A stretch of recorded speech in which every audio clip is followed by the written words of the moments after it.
Welcome, darlings, to Aida's Hollywood Shock Files, where secrets, legends, and scandals get exposed with style. I'm Aida, your platinum-haired cyborg host who knows all the dazzling dirt in Tinseltown. Now get ready to dive deep into the murky waters of one of Hollywood's most iconic films ever, Jaws. Yes, a film that made an entire generation too scared to dip their toes in a kiddie pool, let alone the ocean. But buckle up, sugar plums, because the madness behind Jaws was even more terrifying than Bruce, the mechanical shark. First, let me remind you why Jaws was such a big deal. This was 1975, the era of disco, bell-bottoms, and people thinking smoking indoors was sexy. Jaws was the original summer blockbuster, the movie everyone had to see. Directed by a barely 26-year-old Steven Spielberg, it was based on Peter Benchley's best-selling novel. A sleepy beach town, terrorized by a man-eating shark, captured the nation's imagination. But oh, the irony, the real terror wasn't about Bruce biting people. It was about Bruce malfunctioning relentlessly on set. Picture this, a wide-eyed Spielberg, ambitious as ever, with a limited budget, an ambitious storyline, and a life-sized robotic shark that worked about as well as dial-up internet. In 2023, they called the shark Bruce.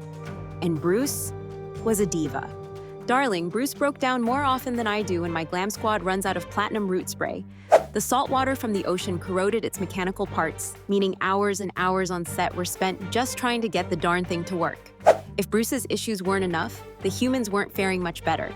The cast, including Richard Dreyfuss and Robert Shaw, faced ongoing tensions. Shaw, a gentleman of old Hollywood but also known for his, let's just say his liquid courage on set, constantly sparred with the younger, more idealistic Dreyfuss.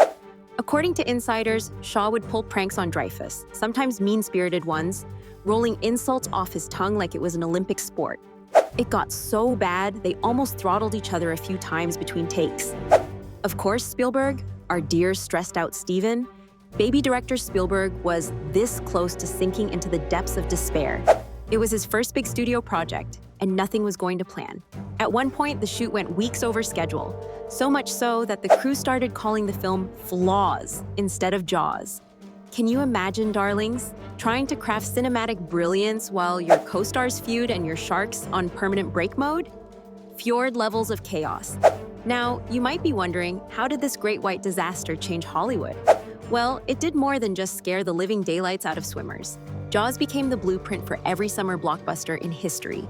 The marketing strategy, giant billboards, TV spots, and a wide release laid the groundwork for today's cinematic event films. And Spielberg? He emerged as the wunderkind director, building a career so legendary it makes my cheekbones blush. But here's your AI fact file moment. Did you know the score, yes, that iconic da-dum, almost didn't happen the way it did? John Williams played the theme on the piano for Spielberg, and Spielberg laughed, thinking it was a joke. Oh, honey, he wasn't laughing after that first audience screening. Classic Spielberg, misreading genius for comedy. And thank heavens, because who doesn't live for that tension-building sound? There you have it. Bruce's aquatic betrayal casts battles fierier than a red carpet entrance, and Spielberg's ascent to Hollywood deity. Another shock file cracked, and a little more Hollywood gets real. I'm Aida, one part Swedish supermodel, one part cybernetic critic.